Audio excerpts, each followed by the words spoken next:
تبارك الذي نزل الفرقان على عبده ليكون للعالمين نذيرا۔ ہمارے ایک عزیز نے اسی طرح ایک سوال یہ بھی کیا ہے، مفتی صاحب میت کی تدفین کے بعد 3 دن تک قبرستان جانے کی رسم کی شرعی حیثیت کیا ہے؟ برائے مہربانی تفصیل سے جواب دے، بڑی مہربانی ہوگی۔ سوال کرنے والے محمد سلمان صاحب بیجاپور۔ دیکھیے محمد سلمان صاحب، یہ تو آپ ہی کے علاقے کی بات نہیں بلکہ ہمارے علاقوں میں بھی چلتی ہے، بنگلور میں، اور یہ پوری دنیا میں چلتا بھی ہے۔ طریقہ اس کا یہ ہوتا ہے کہ ابھی اگر کسی رسمی طور پر یہ چیز چلی ہوئی ہے کہ طریقہ یہ ہوتا ہے کہ اگر کسی آدمی کا انتقال ہو جائے، اب لگاتار 3 دن تک اس کی قبر کے پاس آنا جانا لگا رہتا ہے۔ اب 3 دن کے بعد ایک عمومی طور پر ایک زیارت کے نام سے ایک رسم ہے کہ وہاں جاتے ہیں، وہاں پانی کو سندول اسے پیس کر پانی میں عود میں ملا کر پھر اس میں پھول وغیرہ کچھ ڈالتے ہیں، پھر عطر وغیرہ ڈال کے پورا اس میں لے کر پھر 3 دن کے بعد جو فجر کی نماز کے بعد فوراً فجر کی نماز کے بعد 3 دن کے بعد فجر کی نماز کے بعد فوراً جا کے اس قبر پر پانی ڈالتے ہیں وہ، اور پھر وہاں مرمرے ہوتے ہیں، پھر وہ پھول وغیرہ اس میں فروٹ وغیرہ پھل وغیرہ جو کچھ بھی اس میں ڈالتے ہیں، پھر وہ چیز تقسیم کی جاتی ہے۔ اب اس کو زیارت کا نام دیتے ہیں۔ اس کی ایک چیز قباحت یہی ہے کہ لوگ اس میں 3 دن تک قبرستان آنا جانا تو رہتا ہی ہے۔ اب اس میں ترتیب یہ ہوتی ہے کہ بھئی لوگوں کو اس میں جوڑ لیے، لوگوں کو جوڑ لیتے ہیں، پھر اس میں اپنے رشتہ داروں کو بھی اس میں بلا لیے، سب کو بلا لیتے ہیں۔ اب وہاں جانا ضروری سمجھتے ہیں، 3 دن تک آنا جانا ضروری سمجھتے ہیں۔ اگر کوئی آدمی، اگر خدا نہ خواستہ اگر کوئی آدمی رک گیا، نہ گیا، تو اس کی تو قیامت آ گئی۔ اگر کوئی آدمی وہاں نہ گیا تیسرے دن تو اس کی تو قیامت آ گئی۔ پورے خاندان والے، پورے رشتہ دار اور پورے اڑوس پڑوس کے لوگ جتنے بھی ہیں پورے ڈانٹنا شروع کر دیتے ہیں، بھی تو کتنا بڑا بدبخت ہے، کتنا بڑا بد نصیب ہے، تو تیسرے دن کی زیارت کے لیے نہیں آیا۔ اب وہ آدمی سمجھتا ہے کہ بھئی میں نے کوئی ایسا گناہ کر دیا جس کی وجہ سے مجھے ڈانٹ رہے ہیں۔ تو بہرحال بھائی یہ تمہیدی بات تھی، مسئلہ ذہن میں رکھیں۔ دیکھیے واقعتاً قبرستان جانا یہ بہت اچھا عمل ہے۔ اللہ کے رسول صلی اللہ علیہ وسلم نے اس بات کی ترغیب بھی دیے ہیں، اور اللہ کے رسول صلی اللہ علیہ وسلم نے حضرات صحابہ کو فرمایا اور اپنی امت کو بھی ترغیب دی ہے کہ قبرستان جایا کرو، آیا جایا کرو۔ اس سے تمہیں اس سے فائدہ یہ ہوگا کہ تمہیں موت کی یاد تازہ ہوگی، کیونکہ آدمی یہ سمجھے گا بھی جتنے دن مجھے دنیا کے اندر رہنا ہے بالآخر میرا ٹھکانہ قبر ہی ہے۔ اب آدمی کے اندر موت کی یاد تازہ ہوگی اور آدمی قبرستان آتا جاتا رہا تو اس کی دنیا کی محبت دل سے کم ہوتی رہے گی۔ تو حدیث سے یہ بات اس کی ترغیب بھی ہے، لیکن اس میں اپنی طرف سے قیودات کر لینا یا اپنی طرف سے رسم و رواج غیر شرعی چیزیں اس میں داخل کر لینا، یہ شرعاً اس کی اجازت نہیں ہے۔ جیسا کہ 3 دن تک، جیسا مجھے پوچھے کہ 3 دن آنا جانا، تیسرے دن بڑے زوردار طریقے سے زیارت کے نام پر قبرستان جانا اور وہاں اس طرح کی چیزیں ڈالنا، نہ اللہ کے رسول صلی اللہ علیہ وسلم سے، نہ قرآن سے ثابت ہے، نہ حدیث سے یہ چیز ثابت ہے، نہ صحابہ سے ثابت ہے، نہ اجماع امت، نہ ہمارے تابعین سے، کسی بزرگ سے یہ چیز ثابت نہیں ہے۔ تو یہ سب چیزیں غیر ضروری چیزیں ہیں، شریعت سے اس نے کوئی لین دین نہیں۔ اور ایک بات مجھے ذہن میں آ گئی، بعض لوگوں کو کہتا ہے کہ بھئی یہ چیزیں نہ کرو۔ اب وہ کہتے ہیں کہ بھئی کون بولے فلاں مولانا کہا، تو وہ کہتے ہیں کہ یہ مولوی صاحب کہاں سے پڑھ لے گا آگے معلوم نہیں۔ ہمارے بنگلور میں کہتے ہیں کہ یہ مولوی صاحب کہاں سے پڑھ لے گا آگے معلوم نہیں۔ یہ بیوقوفاں ایک نمبر کے ہیں کہ بھئی ان کو علم نہیں ہے، ہمارے باپ داداؤں سے یہ سب چیزیں چل رہی ہیں۔ اللہ تعالیٰ نے قرآن مجید میں یہی تو چیز فرمایا کہ اپنے باپ داداؤں کی بے ڈھنگی چیزیں چھوڑو۔ اپنے باپ دادے جو غلط کام کرتے تھے ان غلط چیزوں کو تم رسم و رواج کو چھوڑو، لیکن ہمارا مسلمان چھوڑنے کے لیے تیار نہیں۔ یہ چیزیں نہیں ہو رہی ہیں، غلط چیزیں ہیں سب چیزیں، اس لیے اجماع امت سے نہ کسی سے ثابت نہیں ہے۔ اور اس میں جو قید کر کے کہتے ہیں کہ بھی بہت سارے اس میں قباحتیں ہیں جو میں نے بتایا ہے، اور اس لیے یہ سب چیزیں کرنے سے بچیں۔ اللہ ہم تمام۔ اور ایک بات مجھے یہاں یاد آ گئی، بات یہ ہے کہ بھئی ہمارے بنگلور کے اندر ایک چیز ہوتی ہے، یہ تو ایک آدمی کا اگر انتقال ہو گیا 3 دن کے بعد اس کی زیارت کر دیں۔ اب جب دوسرے دن 10 دن ہو جاتے ہیں، میں تو کہتا ہوں کہ جب بریانی یاد آ جاتی ہے، خشکا یاد آ جاتا ہے، تو 10 دن کے بعد پھر ایک نمبر 10 دن کی فاتحہ۔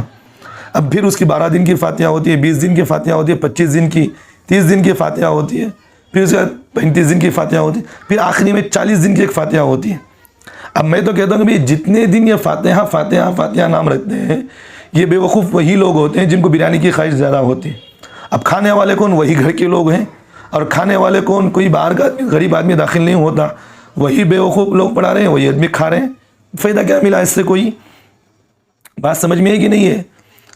میری بات تو سمجھ میں آ رہی ہے نا؟ بھائی اسی بات ہے کہ بھائی کوئی اس سے نہ فائدہ نہ آپ کو پہنچنا، کوئی فائدہ اس سے ہو رہا ہے۔ کھلاؤ غریبوں غربا کو کھلاؤ، اس سے فائدہ ہوگا، لیکن اس طرح کی رسم و رواج جو قید کر دینے کا بھی 40 دن تک یہ عمل کرنا چاہیے۔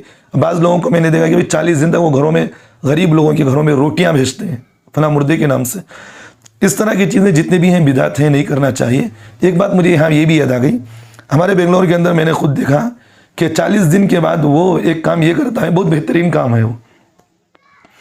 بہترین کام یہ ہے کہ بھئی پڑھائی، جسے ہمارے کہتے ہیں بھئی 40 دن کے بعد پڑھائی لگتے ہیں۔ پڑھائی اسے کہتے ہیں 40 دن جیسے ہی گزر گئے، کسی آدمی کا انتقال ہو گیا، 40 دن ہو گئے، تو ایک پڑھی کے نام سے ایک چیز رکھی ہے جہاں قرآن خوانی کچھ نہیں ہوتی، قرآن وغیرہ کچھ نہیں پڑھا جاتا، وہاں صرف اس مردے کے نام سے اشعار پڑھے جاتے ہیں، فلاں یہ فلاں یہ فلاں یہ۔ اور اللہ کی قسم میں نے دیکھا، افسوس کی بات ہے، افسوس کی بات ہے، ایسی چیزیں گندی اس میں بات آتی ہیں۔ اور بعض لوگوں کو میں نے دیکھا کہ بھی گانوں کے طرز پر یہ چیزیں چل رہی ہیں، گانوں کی چیزیں چل رہی ہیں، کوئی آدمی یہ کہہ رہا ہے، کوئی آدمی وہ کہہ رہا ہے، بڑا افسوس مندی کی بات ہے۔ قسم خدا کی میں کہتا ہوں، تمہارے اس طرح کے اشعار سے، تمہارے اس طرح کی قوالیاں جو 40 دن کے نام پر تم جو قوالیاں رکھتے ہو، اس سے نہ مردے کی مغفرت ہوگی، نہ تمہارا اس کا فائدہ ہوگا سوائے گناہ کے، سوائے گناہ کے کچھ فائدہ نہیں ہوتا اس کا۔ تو یہ سب چیزیں جو ہمارے مسلمانوں کے اندر ہیں کہ بھئی 3 دن کے بعد زیارت کے نام پر، 40 دن کے نام پر ایک فاتحہ ہوتی ہے، اور وہ فاتحہ کے بعد رات پورا بھئی اڑوس پڑوسی لوگ ہوتے ہیں، پڑوس والے لوگ ہوتے ہیں، ان کے گھروں کے اندر شور شرابہ شروع ہو گیا، پوری رات بلا کر کے قوال لوگ وہ قوالیاں پڑھتے ہیں، اور گالیاں بھی دیتے ہیں، گانے بھی چلتے ہیں، سب چیزیں چل رہی ہیں اس میں۔ کیا فائدہ ملا تمہیں اس میں؟ بتاؤ مجھے۔ بھئی قرآن پڑھو، اللہ اس سے تمہیں فائدہ دیں گے مردے کو۔ تم خود پڑھو اس میں قرآن، تم خود پڑھ کے قرآن پہنچاؤ، جتنا تم پڑھ کے جتنا مردے کو پہنچا سکتے ہیں، اتنا کسی اور باہر والے آدمی کو بلا کر نہیں پڑھا سکتے۔ میں قرآن خوانی کے بارے میں اور کبھی کلپ ریکارڈ کرا دیتا ہوں، لیکن یہاں مسئلہ یہی ذہن میں رکھیے، جو مسئلہ آپ نے مجھے پوچھا، اس مسئلے کی بات میں بتا رہا ہوں کہ 40 دن کے نام پر جو قوالوں کو بلا کر قوالیاں رکھی جاتی ہیں، پڑھائی کے نام سے جو کچھ بھی کی جاتی ہیں، یہ سب بدعت ہیں، شرک ہیں، یہ گناہ کے علاوہ کوئی چیز اس میں داخل نہیں، صرف گناہ ہی گناہ اس میں داخل ہے۔ اور مردیں بھی بیٹھی ہیں، عورتیں بھی بیٹھ رہی ہیں، بے پردگی کی چیزیں چل رہی ہیں، عورت وہاں بیٹھی ہے، مرد وہاں بیٹھا، اس کی ماں، اور پڑھنے والے کو پڑھتے ہی رہتے ہیں، رات پورا وہ سوتے بھی رہتے ہیں، گالیاں میں سب چل رہی ہیں۔ کہاں سے یہ سب چیزیں تم نے لا لی ہے؟ بتاؤ مجھے۔ اس لیے ذہن میں رکھیے، یہ سب 40 دن کے نام پر جو قوالوں کو بلا کر پڑھائی کے نام پر کوئی بھی چیزیں کرتے ہیں، یہ سب غلط ہیں۔ اور ایک بات مجھے یاد آ گئی، بعض لوگوں بے وقوفوں کو میں نے دیکھا کہ اس کی والدہ کا انتقال ہو گیا، اس کے باپ کا انتقال ہو گیا، اس کے بھائی کا انتقال، اس کے بیٹے کا انتقال ہو گیا، زندگی بھر وہ ان کی قدردانی نہیں کرتا۔ 40 دن کے نام پر وہ قوالوں کو بلا کر قوالی کو لاتا ہے۔ وہ بے وقوف قوال تو ہوتے ہی ایسے ہی ہیں، کمانے کی نیت سے بیٹھتے ہیں۔ اب وہ رات پوری ان لوگوں کو دھوکہ دے کر نئی باتیں لا کر ڈال دیتے ہیں، پھر وہ رات میں آخری میں ایک ترانہ پڑھتے ہیں، وہ مناجات پڑھتے ہیں، کوئی ایک اس میں ڈال دیتے ہیں، جو آدمی مرا ہے اس کے نام پر ایک مضمون ڈالتے ہیں۔ اب پوری رات میں آخر میں فجر کی نماز کے قریب پوری رات پورا گھر رونا شروع، فلاں بچہ ہمیں یاد آ گیا۔ بھئی تمہارے ایک دن کے رونے سے تمہارا اس کا فائدہ نہیں ہو رہا ہے، زندگی بھر افسوس کر رہے ہیں، تو بھئی اس کے لیے فائدہ یہ کہ قرآن پڑھ کر تم بخشو۔ کیا فائدہ ملا تمہیں اس میں؟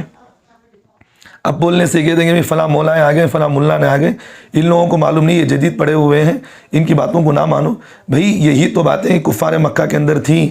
اللہ کے رسول صلی اللہ علیہ وسلم جب کفر شرک سے بدعتوں سے منع فرمایا تو وہ لوگ کہتے تھے کہ بھئی یہ ہمارے باپ داؤں سے چل رہی ہیں، تو تم بھی یہ کہتے ہو کہ ہمارے باپ داداؤں سے چیزیں چل رہی ہیں، ہم بھی چلائیں گے۔ تو اس لیے بھائی آپ نے جو سلمان بھائی آپ نے تو میری دل کی بات اور زبان کی بات چھین لی ہے۔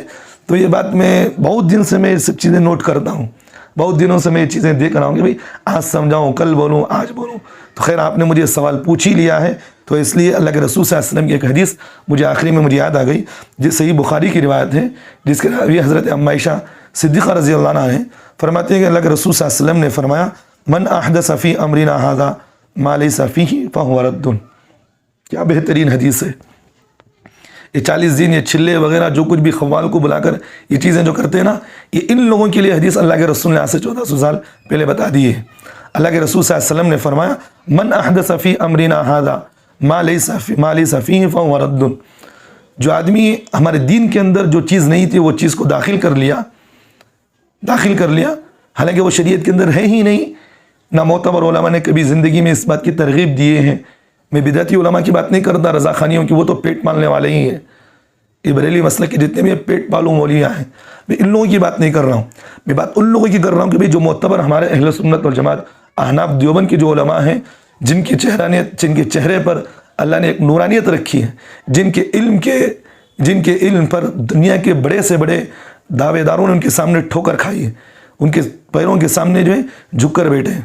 تو اللہ نے ان کو علم دیا. جو معتبر علماء کرام ہیں, جو ان علماء سے آپ پوچھیں کہ بھئی یہ چیز صحیح ہے غلط ہے, پوچھے تو صحیح. یہ پیٹ پالو علماء آ جاتے ہیں گھروں کے اندر, قرآن خوانی کے نام سے آپ سے پیسے لوٹ لیتے ہیں اور آپ کو ترغیب بھی دیتے ہیں کہ قرآن خوانیاں کرو, ہمیں کھلاؤ پلاؤ, ہمارے جیب بھرو. ہمارے لوگ بڑے پریشان, بڑے افسوس کی بات ہے, بیوقوف بن کے ہمیں بھی کھلانے پلانے ان کو.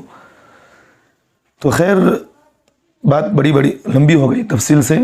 تو اس لیے بھائی ایک بات یہی ہے کہ اس حدیث کی روح سے کہ بھئی جو چیز شریعت میں داخل نہیں اس چیز کو داخل کر لینا یہ حرام ہے, ناجائز ہے, بدعت ہیں, فہو رد, وہ بیکار چیزیں ختم کرنا چاہیے. یہ جتنی بھی چیزیں ہیں سب چیزوں کو ختم کریں, اللہ اسی رسول کی باتوں پر عمل کریں. بھائی کسی کا انتقال ہو گیا افسوس کریں, بھائی 3 دن تک افسوس ہے, اس اپنے کاموں میں لگے. شریعت کے اندر یہی تو بھائی آدمی کو افسوس 3 دن تک ہے. اگر کسی شوہر بیوی کا شوہر انتقال ہو گیا تو اس کے لیے سکھ کی 4 مہینے 10 دن اجازت وہاں ہے. اب جس کا شوہر یا کوئی بھی نہیں, اس کا بھائی ہے, باپ ہے, کوئی بھی ہو, 3 دن تک اس کو اجازت ہے کہ بھئی وہ 3 دن تک سکھ کرے, پھر اس کے بعد اپنے کاموں میں لگے. 3 دن سے زیادہ ماتنا پیٹنا, 40 دن تک کھانا پینا, پورے خاندانوں کے اندر وہ کھانا پینے کا ایک مزاج چلا ہوا ہے. تو یہ سب چیزیں غلط ہیں, ختم کریں. ان جو پیٹ پالو مولویاں ہیں جو آپ کے پیسوں کو چھین کر اپنے جیبوں میں بھرنے کی کوششیں میں لگے ہوئے, ان کی باتوں پر اعتماد نہ کریں. اللہ اس کے رسول کا واسطہ دے کر میں آپ سے کہتا ہوں, اللہ اس کے رسول کا واسطہ, قرآن پر عمل کرے, حدیث پر عمل کرے. اللہ تمہاری دنیا بھی بنائیں گے, آخرت بھی بنائیں گے. اگر آپ پیٹ پالنے والے مولویوں کی باتیں آپ سنیں گے تو آپ کی دنیا بھی برباد, آخرت بھی برباد, آپ کی ساری چیزیں برباد ہوں گی, اور سوائے آپ کی بربادی کے کوئی آپ کو فائدہ نہیں ملے گا. بعض لوگوں کو میں نے دیکھا بھی قوالوں کو بلاتے ہیں, وہاں پیسے بھی اڑا رہے ہیں, سب اڑا رہے ہیں. سب چیزیں کہاں سے آ گئی؟ یہ سب چیزیں حرام ہیں, ناجائز گناہ ہیں. اس کے پڑھنے سے خدا کی قسم کھا کر میں کہتا ہوں, قرآن بھی میں اٹھا کر میں کہہ سکتا ہوں, اللہ کی قسم کھا کر کہتا ہوں, اس طرح تم 40 دن کو بلا کر, قوالوں کو بلا کر, یہ تم جو قرآن قاریاں ان کو پیسے دے کر کھلا کر پلا کر بھیج رہے ہیں, خدا کی قسم جا کر تم معتبر علماء سے پوچھ لو, تمہارا اس طرح قرآن پڑھانا بھی گناہ ہے اور وہ مولویوں کا قرآن پڑھنا بھی گناہ ہے. قرآن کو بیچنے والے ہیں. اللہ تعالیٰ نے قرآن مجید میں فرمایا وَلَا تَشْتَرُوا بِآيَاتِي ثَمَنًا قَلِيلًا, اللہ کے قرآن کی آیتوں کو چند پیسوں کے خاطر نہ بیچو. چند پیسوں کے خاطر قرآن خوانیوں کے نام پر آج بیچ نہیں رہے ہیں, نہیں جا رہے گھروں کے اندر, چند پیسوں کے خاطر تم جا رہے ہو, اور ان مولیوں کو بلا کر تم گھروں میں پڑھا رہے ہو جن کے پیٹیں بھرے ہوئے ہیں, پیٹ پالنے والے مولیاں ہوتے ہیں. تو ان مولیوں کی باتوں کو نہ مانیں, اپنی دنیا آخرت برباد نہ کریں, اللہ اس کے رسول پر اعتماد کریں. جو کچھ بھی ہوا ہے اللہ سے مانگے. اپنے اہل و عیال میں جو بھی انتقال ہوئے آپ روئے گڑ گڑائے, اللہ ان کی دعاؤں کو اپنی قبول کریں گے. یہ 40 دن کے بعد اس طرح کی ساری چیزیں کرنا یہ شرک و بدعت میں داخل ہیں. اللہ ہم تمام کو عمل کی توفیق عطا فرمائے.